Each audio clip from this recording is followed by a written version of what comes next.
Student, this is Vijayalakshmi Rathore, teacher of fresh bird school. आज हम लोग पढ़ेंगे क्लास 5 से चैप्टर नंबर 6 हिंदी रीडर में। चैप्टर का नाम है मिट्ठू। आप लोगों ने बाहर घूमते हुए तमाशे तो बहुत देखे होंगे, सर्कस के अंदर बंदर। तो ऐसे ही इस चैप्टर के अंदर बंदर और एक बच्चे की कहानी है, जो दोनों में बहुत अच्छे से दोस्ती हो जाती है और फिर वो आगे कल कर कैसे अपनी दोस्ती को बढ़ाते हैं, इस चैप्टर में वही बताया गया। और ये भी बताया गया हमें जानवरों से प्रेम करना चाहिए, उनको कभी भी सताना नहीं चाहिए। देखो, बंदरों के तमाशे तो आपने बहुत देखे होंगे, जो मदारी के इशारों पे कैसी कैसी नकलें करते हैं, लेकिन कपड़े उठाकर भाग जाते हैं। लेकिन आपको हम एक ऐसी कहानी सुनाते हैं जिससे बंदर ने लड़कों से दोस्ती भी कर ली। कुछ दिन पहले लखनऊ में एक सर्कस कंपनी आई थी। उसके पास शेर, भालू, चीता, कई तरह का जानवर थे। इसके अलावा एक बंदर था। बंदर का क्या नाम था? मिट्ठू।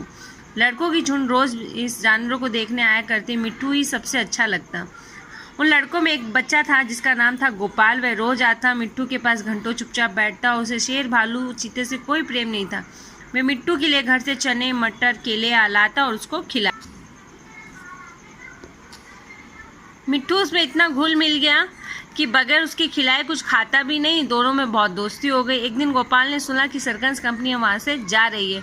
वो रोता हुआ अपनी मम्मी के पास पहुँचा कि मुझे एक अठन्नी दो, मैं मिट्ठू को खरीद के अपने घर ले आऊँगी। लेकिन उसकी मम्मी बोलती है कि बंदर को कोई घर पे नहीं रखता। बंदर बहुत शैतान होता है और सबको काट लेता है, सबके कपड़े बिखार देता है। लेकिन गोपाल को तो सिर्फ मिट्ठू चाहिए था। उसकी माँ के समझाने का उसका कोई असर नहीं है और मजबूरी ने उसकी माँ ने उसको एक अठन्नी दे दी।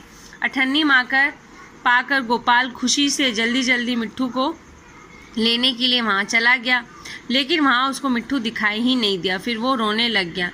अचानक से सर्कस का मालिक को अठन्नी दिखाकर बोला कि क्यों भाई, मिट्ठू को मेरे साथ बेचोगे? तो सर्कस के मालिक ने चुपचाप सुन लिया और कोई जवाब नहीं दिया और वो मिट्ठू को इधर उधर ढूंढने लगते हैं। मिट्ठू भी इतना मगन, मिला ही नहीं गए। फिर उसे पता हुआ गोपाल जो हरा चीते के कटघरे के पास जाकर उसको ढूंढने लगा। वहाँ चीता चुपचाप लेटा था। गोपाल को कटघरे के पास देखकर वह पंजा बाहर निकालकर उसको पकड़ने की कोशिश करने लगा, लेकिन गोपाल को ये सिर्फ नहीं पता था। उसी तरफ से जब चीता जैसे ही पंजा उसके हाथ के पास पहुँचा, उतना ही करीब चीता उसका हाथ पकड़कर खींच ले। इतने में मिट्ठू ने वहाँ आकर पंजे पे कूद पड़ा और उसको दांत से काट लिया। चीते ने दूसरा पंजा निकाला और ऐसे घायल भी कर दिया और वह गिर पड़ता और जोर जोर से चीखने लगता है। मिट्ठू की हालत देखकर गोपाल बहुत जोर से रोना लगता है और सब लोग आ जाते हैं। मिट्ठू के घाव को तुरंत मरहम पट्टी लगाया जाता है। थोड़ी देर बाद जब उसको होश आता है तो वो गोपाल को प्यार भरी आंखों से देखने लगता है, जैसे कह रहा हो कि अब रोते क्यों हो, मैं अब ठीक हो गया हूँ। कई दिनों के बाद उसकी मरहम पट्टी होने के बाद वो बहुत अच्छा हो जाता है। गोपाल अब रोज़ उसे रोटियां भी खिलाता है। आखिर कंपनी का दिन आ गया, वो कंपनी वहाँ से जाने लग गई। गोपाल बहुत उदास हो गया। मिट्ठू के कटघरे के पास बोला मालिक से जाकर, अगर तुम मिट्ठू को पा जाओ तो क्या करोगे? तो गोपाल ने कहा, मैं उसको अपने साथ रखूँगा, साथ में खेलूँगा, अपनी थाली में खाना भी खिलाऊँगा, और क्या। तो मालिक ने कहा, अच्छी बात है, मैं बिना तुमसे अठन्नी लिए ही इसे तुम्हारे हाथ में बेच देता हूँ। उससे कोई पैसा नहीं लिया और गोपाल को मिट्ठू को दे दिया। गोपाल भी बहुत खुश हुआ, जैसा लगा उसको कोई खजाना मिल गया हो, और उसे कूद पड़ा और उसे पीछे पीछे चलने लगा। दोनों खेलते कूदते घर पहुँच गए। इस कहानी से हमें यही शिक्षा मिलती है कि आदमी के साथ साथ हमें पशु पक्षियों से, जानवरों से भी अच्छे से दोस्त बन सकते हैं। उनसे प्यार से रहने से, उनका ख्याल रखने से वो भी बहुत अच्छे होते हैं।